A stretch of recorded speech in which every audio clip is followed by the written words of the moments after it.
நம்ம இன்னைக்கு இந்த வீடியோல எந்த விஷயத்தை பத்தி பேச போறோம் அப்படின்னு சொல்லி கேட்டோம் அப்படின்னா பாரிஸ் இருக்கு இல்லையா, பாரிஸ்ல பார்த்தோம் அப்படின்னா 33வது ஒலிம்பிக் தொடர் அப்படின்றது வந்து நடந்துகிட்டு இருக்கு அப்படின்னே சொல்லலாம். ஸோ முந்தா நேரத்து தான் பார்த்தோம் அப்படின்னா அதனுடைய தொடக்க விழா அப்படின்றதெல்லாம் படு பிரம்மாண்டமா நடந்துச்சு. முதல் நாளுக்கான போட்டிகள் அப்படின்றதெல்லாம் நடந்துகிட்டு இருந்துச்சு. பொதுவாகவே பார்த்தோம் அப்படின்னா ஒலிம்பிக்ல வந்துட்டு மெடல் வின் பண்ணுறது அப்படின்றது அந்தந்த வீரர்களுக்கு வந்துட்டு பெரிய ஒரு விஷயமா பார்க்கப்படுறதோட விட அந்த வீரர்கள் எந்த நாட்டை வந்துட்டு ரெப்ரசென்ட் பண்ணி விளையாடுறாங்களோ அந்த நாட்டுக்கும் அது ரொம்ப பெரிய பெருமை அப்படின்னே சொல்லலாம். ஸோ அந்த மாதிரி பார்த்தோம் அப்படின்னா இந்தியா இருக்கு இல்லையா, இந்தியாவிலும் எக்கச்சக்கமான ரசிகர்கள் இந்த ஒலிம்பிக் தொடர்ல இந்தியாவுக்கு முதல் பதக்கம் அப்படின்றது இருக்கு இல்லையா, முதல் பதக்கம் யார்கிட்ட இருந்து வரப்போகுது, என்ன போட்டியில இருந்து வரப்போகுது அப்படின்ற மாதிரி எக்கச்சக்கமான எக்ஸ்பெக்டேஷனோட காத்திருந்தாங்க.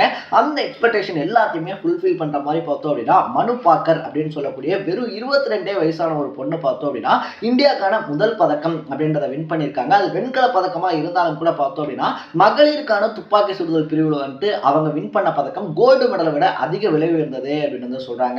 ஏன்னா இது வரைக்கும் பார்த்தோம் அப்படின்னா இந்தியா சார்பா துப்பாக்கி சுடுதல்ல இருந்து பெண்கள் இருக்காங்க இல்லையா, பெண்கள் பிரிவுல யாருமே பதக்கம் வின் பண்ணது கிடையாது. அப்படி பதக்கம் வின் பண்ண முதல் பெண்ணா மனு பாக்கர் மாதிரி ஒரு வரலாற்று சாதனை அப்படின்றது படைச்சிருக்காங்க. ஸோ இந்த வெண்கல பதக்கம் அப்படின்றது இருக்கு இல்லையா, அது வந்துட்டு ரொம்ப வேல்யூவான பிரைஸா அவங்க லைஃப்ல மாறி இருக்கு அப்படின்னு சொல்லப்படுது. பட் நம்ம வந்துட்டு பார்க்கக்கூடிய விஷயங்கள் இருக்கு இல்லையா, 22 வயசுல எவ்வளவு பெரிய சாதனை பண்ணிட்டாங்க பாரு அப்படின்னு சொல்லிட்டு. பட் ஒவ்வொரு சாதனைக்கு பின்னாடியுமே பார்த்தோம் அப்படின்னா எக்கச்சக்கமான கஷ்டங்கள் இருக்கும், எக்கச்சக்கமான வழிகள் இருக்கும். அதே மாதிரி மனு பாக்கருடைய வாழ்க்கைக்கு பின்னாடியும் பார்த்தோம்னா எக்கச்சக்கமான கஷ்டங்கள் இருக்கு. ஒரு பீரியட்ல பார்த்தோம் அப்படின்னா மனு பாக்கர் இருக்காங்க இல்லையா, இந்த விளையாட்டே வேணாம், இந்த துப்பாக்கி சுடுற போட்டியே நமக்கு வேணாம் அப்படின்னு சொல்லிட்டு தூக்கி வீசிட்டு போறாங்க. அதுக்கப்புறமா அவங்களுடைய லைஃப்ல ஒரு விஷயம் அப்படின்றது நடக்குது. அதுக்கப்புறம் மறுபடியும் வந்து பிராக்டிஸ் பண்றாங்க. அவங்க பிராக்டிஸ் பண்ணதுக்கு அப்புறமா பார்த்தோம் அப்படின்னா இந்தியாக்காக முதல் வெண்கல பதக்கம் அப்படின்றத பாரிஸ் ஒலிம்பிக் தொடர்ல வின் பண்ணி கொடுக்குறாங்க அப்படின்னு சொல்லலாம். ஸோ நம்ம வாழ்க்கையில எக்கச்சக்கமான நெருடல்கள் வரும், எக்கச்சக்கமான கஷ்டங்கள் வரும். நம்ம ஒரு விஷயத்த பண்ணிக்கிட்டு இருக்கோம் அப்படின்னா இந்த விஷயம் நமக்கு வேணாம் அப்படின்னு சொல்லிட்டு தூக்கி போட்டு போற மாதிரியான ஸ்டேஜஸ் கூட வரும். பட் அதையும் தாண்டி நம்ம உறுதியோட போராடணும் அப்படின்னா ஏதாவது ஒரு நாள் இந்த உலகமே திரும்பி பார்க்குற மாதிரி ஒரு வெற்றி அப்படின்றது நமக்கு கிடைக்கும் அப்படின்றதுக்கு மனு பாக்கர் இருக்காங்க இல்லையா, அவங்க ரொம்ப பெரிய எக்ஸாம்பிள் அப்படின்னே சொல்லலாம். ஸோ இந்த வீடியோல யார் இந்த மனு பாக்கர், அவங்களுக்கு பின்னாடி இருக்கக்கூடிய வழிகள் என்ன, வேதனை என்ன, இது எல்லாத்தையுமே தாண்டி அவங்க எப்படி சாதிச்சாங்க அப்படின்ற மாதிரி பல விஷயங்களை தான் பேச போறோம். அதுக்கு முன்னாடி நம்ம சேனலுக்கு நீங்க புதுசா வந்திருந்தீங்க அப்படின்னா இதே மாதிரி அப்பப்போ அப்டேட்டா போயிட்டு இருக்கக்கூடிய விஷயங்கள் இருக்கு இல்லையா, அது கரண்ட் அஃபேர்ஸாக இருந்தாலும் சரி, பாலிடிக்ஸாக இருந்தாலும் சரி, ஸ்போர்ட்ஸாக இருந்தாலும் சரி, இதே மாதிரி அப்பப்போ அப்டேட்டா போயிட்டு இருக்கக்கூடிய விஷயங்களை நீங்க தொடர்ந்து தெரிஞ்சுக்கணும் அப்படின்னு ஆசைப்பட்டீங்கன்னா மறக்காம சேனலை சப்ஸ்கிரைப் பண்ணிக்கங்க. ஃபர்ஸ்ட் ஆஃப் ஆல் மனு பாக்கர் இருக்காங்க இல்லையா, அவங்க வந்துட்டு பார்த்தோம் அப்படின்னா 16 வயசுல இருந்தே வந்துட்டு பல சர்வதேச போட்டிகள் வந்துட்டு ஜொலிச்சுக்கிட்டு இருக்கக்கூடிய ஒரு வீராங்கனை அப்படின்னு தான் சொல்லணும். அவங்களுடைய இன்ஸ்டியல் ஸ்டேஜஸ்ல, அதாவது அவங்க குழந்தையா இருக்கும்போது பார்த்தோம் அப்படின்னா அவங்களுக்கு பாக்ஸிங், டென்னிஸ், அதை தாண்டி மார்ஷியல் ஆர்ட்ஸ் இருக்கு இல்லையா, அதுல தான் அவங்களுக்கு எக்கச்சக்கமான இன்ட்ரெஸ்ட் அப்படின்றதுலாம் இருக்கு. பட் அவங்க அப்பா தான் பார்த்தோம் அப்படின்னா அவங்க இந்த துப்பாக்கி சுடுதல் பக்கமா திருப்பி விடுறாங்க. அதுக்கப்புறமா அவங்களுக்கு எக்கச்சக்கமான இன்ட்ரெஸ்ட் அப்படின்றதெல்லாம் வருது. அவங்க சின்ன வயசுல இருந்தே பார்த்தோம் அப்படின்னா ஜஸ்பல் ராணா அப்படின்னு சொல்லக்கூடிய ஒரு கோச் தான் வந்துட்டு அவங்க வந்துட்டு வழி நடத்திக்கிட்டு இருக்காங்க அப்படின்னு சொல்லப்படுது. ஸோ இந்த ஜஸ்பல் ராணா இருக்கார் இல்லையா, அவர் தான் வந்துட்டு இந்த துப்பாக்கி சுடுதல் இருக்கக்கூடிய நுணுக்கங்கள் அப்படின்றதெல்லாம் சொல்லி தராங்க. 16 வயசுல இருந்தே தேசிய அளவிலான போட்டிகள் இருக்கு இல்லையா, அதுல எக்கச்சக்கமா வந்துட்டு நல்லா பர்ஃபார்மன்ஸ் பண்ணியிருக்காங்க. எந்த அளவுக்கு அப்படின்னு சொல்லி கேட்டோம்னா ஒலிம்பிக்ல வேணா அவங்களுக்கு இது முதல் பதக்கமா இருக்கலாம். பட் இதுக்கு முன்னாடியே பார்த்தோம் அப்படின்னா அவங்க உலகக்கோப்பை, அதாவது துப்பாக்கி சுடுதல்லையும் வந்துட்டு உலகக்கோப்பை அப்படின்றது வந்துட்டு இருக்கு. அந்த உலகக்கோப்பையில 9 டைம் தங்க மெடல் வின் பண்ணியிருக்காங்க, 2 டைம் பார்த்தோம் அப்படின்னா வெள்ளி மெடல் வின் பண்ணியிருக்காங்க அப்படின்னே சொல்லலாம். இது மட்டும் இல்லாமல் ஜூனியர்ஸ்க்கும் இதே மாதிரி ஒலிம்பிக் போட்டிகள் அப்படின்றது நடக்கும். இப்போ நடக்கக்கூடிய ஒலிம்பிக் இருக்கு இல்லையா, அதே மாதிரி ஜூனியர் பிரிவில் நடக்கும். அப்படி நடந்த ஒலிம்பிக்ஸ்ல பார்த்தோம் அப்படின்னா ஒரு தங்கம் ஒரு வெள்ளி மெடல் வின் பண்ணியிருக்காங்க. ஜூனியருக்கான உலக சாம்பியன்ஷிப்லையும் அதே மாதிரி ஒரு தங்கம் ஒரு வெள்ளி அப்படின்னு சொல்லி வின் பண்ணியிருக்காங்க. இதுக்கப்புறமா பார்க்கும்போது காமன்வெல்த் கேம்ஸ் இருக்கு இல்லையா, அதுலேயும் ஒரு தங்கப்பதக்கம் வின் பண்ணியிருக்காங்க அப்படின்னே சொல்லலாம். ஸோ ஒட்டு மொத்தமாக பார்த்தோம் அப்படின்னா 15 தங்கப்பதக்கம், 3 வெள்ளி பதக்கம், 2 வெண்கல பதக்கம் அப்படின்னு சொல்லிட்டு எக்கச்சக்கமான பதக்கங்களை வாங்கி கூச்சிருந்தாங்க. லாஸ்டா நடந்த டோக்கியோ ஒலிம்பிக் இருக்கு இல்லையா, அதுலயுமே வந்துட்டு மனு பாக்கர் மேல எக்கச்சக்கமான நம்பிக்கை அப்படின்றது வந்துட்டு இருந்துச்சு. கண்டிப்பா இந்த டைம் மனு பாக்கர் வந்துட்டு வின் பண்ணிடுவாங்க அப்படின்னு சொல்லிட்டு.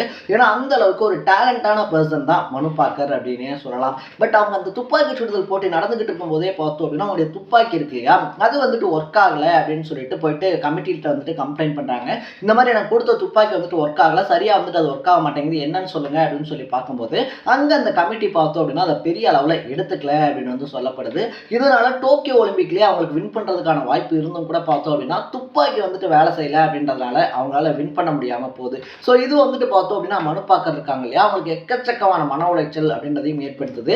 ஏன்னா அந்த ஒலிம்பிக் தொடருக்கு முன்னாடி தான் பார்த்தோம் அப்படின்னா ஜஸ்பல் ராணா அப்படின்னு வந்து அவருடைய கோச் சொன்னோம் இல்லையா, அவரோட சில கருத்து வேறுபாடுகள் அப்படிலாம் ஏற்பட்டு அவங்க 2 பேருமே வந்துட்டு பிரிகிறாங்க. அதாவது ஆசிரியர் ஸ்டூடெண்ட் இவங்க 2 பேருமே பார்த்தோம் அப்படின்னா அவங்களுக்குள்ள கருத்து வேறுபாடு அப்படின்றது வந்ததுனால ஒரு சின்ன மனக்கசப்புனால பிரிகிறாங்க. அந்த அந்த ஒலிம்பிக் தொடர்லையும் பார்த்தோம் அப்படின்னா டோக்கியோவில் வின் பண்ணிடுவோம் அப்படின்னு சொல்லிட்டு கான்ஃபிடன்ஸோட இருந்த மனுபாக்கருக்கு கான்ஃபிடன்ஸை உடைக்கிற மாதிரி அந்த இஷ்யூ நடக்குது. உடனடியாக மனுபாக்கர் என்ன பண்ணுறாங்கன்னா இந்த ஸ்போர்ட்ஸே வேளாண்டா அப்படின்னு சொல்லி தூக்கி போட்டு போகிறாங்க.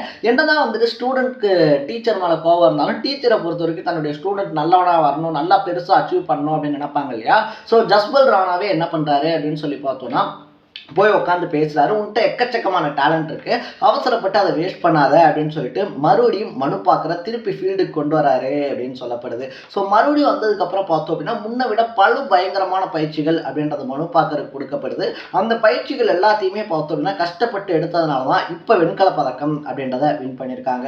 ஸோ ஒவ்வொரு போட்டிக்குமே பார்த்தோம் அப்படின்னா அது எந்த போட்டியாக இருந்தாலும் சரி ஒலிம்பிக்ல ஃபர்ஸ்ட் வந்துட்டு தகுதி சுற்று அப்படின்றது ஒன்று நடக்கும். எல்லா நாட்டில இருந்தும் வந்திருக்கக்கூடிய வீராங்கனைகள் இருக்காங்க இல்லையா, அவங்க எல்லாரையுமே நிற்க வச்சு தகுதி சுற்று அப்படின்ற மாதிரி ஒன்று பண்ணுவாங்க. அதுல இருந்து தான் பார்த்தோம் அப்படின்னா அடுத்தடுத்த ஸ்டெப்ஸ் அப்படின்றது போகும். ஒவ்வொரு ஸ்போர்ட்ஸுக்கும் வந்து பார்த்தோம் அப்படின்னா இது வேறுபடும் அப்படின்னே சொல்லலாம். ஸோ இந்த 10 மீட்டர் ஏர் பிஸ்டல் பிரிவு இருக்கு இல்லையா, பெண்களுக்கான பிரிவில் பார்த்தோம் அப்படின்னா கிட்டத்தட்ட 30 வீராங்கனைகள் பல்வேறு நாடுகளை சார்ந்த 30 வீராங்கனைகள் வந்துட்டு தகுதி சுற்றுல போட்டி போடுறாங்க. அந்த தகுதி சுற்றுல இருந்து பார்த்தோம் அப்படின்னா வெறும் 8 பேர் மட்டும்தான் ஃபைனல்ஸ் விளையாட முடியும். ஸோ அந்த 8 பேர்ல ஒருத்தராக பார்த்தோம் அப்படின்னா மனுபாக்கர் இருக்காங்க இல்லையா, அவங்களும் செலக்ட் ஆகுறாங்க அப்படின்னு சொல்லப்படுது. அந்த 8 பேருக்கு ஃபைனல்ஸ் இருக்கு இல்லையா, அந்த 8 பேருக்கும் ஃபைனல்ஸ் நடக்கும்போது என்ன ஆகும் அப்படின்னு சொல்லி கேட்டோம்னா ஒவ்வொருத்தரா வந்துட்டு எலிமினேட் பண்ணுவாங்க. அப்படி பார்க்கும்போது பார்த்தோம் அப்படின்னா ஃபர்ஸ்ட் 5 ஷாட் வரைக்குமே அந்த சுடுறத கணக்கு வச்சு சொல்லுவாங்க துப்பாக்கி சுடுதல்ல, அதுல வந்துட்டு மனுபாக்கர் செகண்ட் பிளேஸ்ல இருக்காங்க. 10வது ஷாட் வரும்போது பார்த்தோம் அப்படின்னா 3வது பிளேஸ்க்கு வராங்க. மறுபடியும் 15வது ஷாட் அப்படின்றது வரும்போது 3வது பிளேஸ்லயே 150.7 பாயிண்ட்ஸோட வந்துட்டு தொடர்றாங்க. 21, 22வது ஷாட்ஸ் வரும்போதுமே பார்த்தோம் அப்படின்னா அவங்க அந்த 3வது இடம் அப்படின்றத தக்க வச்சுக்கிட்டு இருந்ததுனால அவங்களுக்கு பதக்கம் அப்படின்றது வந்துட்டு உறுதியாயிருக்கு அப்படின்னே சொல்லலாம். ஸோ அவங்க இந்தியா சார்பில் வெண்கல பதக்கம் அப்படின்றத வின் பண்ணியிருக்காங்க. மற்ற 2 பதக்கங்கள் இருக்கும் இல்லையா, தங்கம் வெள்ளி அப்படின்னு சொல்லிட்டு மற்ற 2 பதக்கங்களையும் பார்த்தோம் அப்படின்னா கொரிய வீராங்கனைகள் கைப்பற்றியிருக்காங்க அப்படின்னு வந்து சொல்லப்படுது. ஸோ இப்படி இந்தியாவுக்கான முதல் கணக்கு இருக்கு இல்லையா, அதை மனுபாக்கர் தான் இந்த ஒலிம்பிக்ல தொடங்கி வச்சிருக்காங்க அப்படின்னு சொல்றாங்க.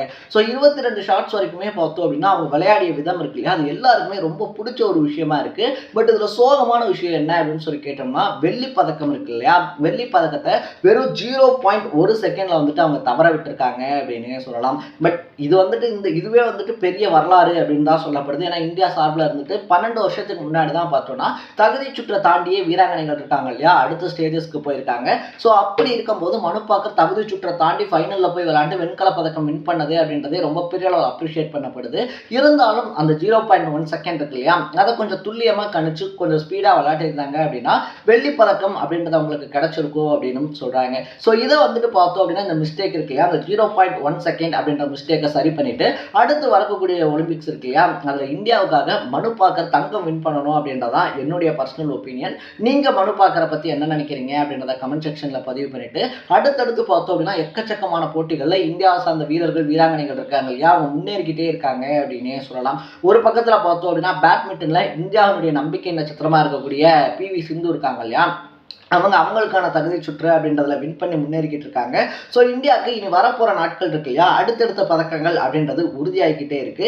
இன்னும் எந்தெந்த ஸ்போர்ட்ஸ்லேருந்து மனுபாக்கர் மாதிரி நம்ம எக்ஸ்பெக்ட் பண்ணாத பலர் நம்ம இந்தியாவை ரிப்ரசென்ட் பண்ணி நமக்கு இன்ப அதிர்ச்சி கொடுக்க போகிறாங்க அப்படின்றத நம்ம வெயிட் பண்ணி தான் பார்க்கணும். அந்த எல்லா வீடியோஸையும் அவங்களுடைய லைஃப் ஸ்டைலில் நடந்த இன்ட்ரெஸ்டிங்கான விஷயங்களையும் நீங்கள் தொடர்ந்து தெரிஞ்சுக்கணும்னு ஆசைப்பட்டீங்கன்னா மறக்காமல் சேனலை சப்ஸ்கிரைப் பண்ணிக்கோங்க. நாளைக்கு இதே மாதிரி இன்னொரு இன்ட்ரெஸ்டிங்கான வீடியோட சந்திக்கலாம். Tata, bye by.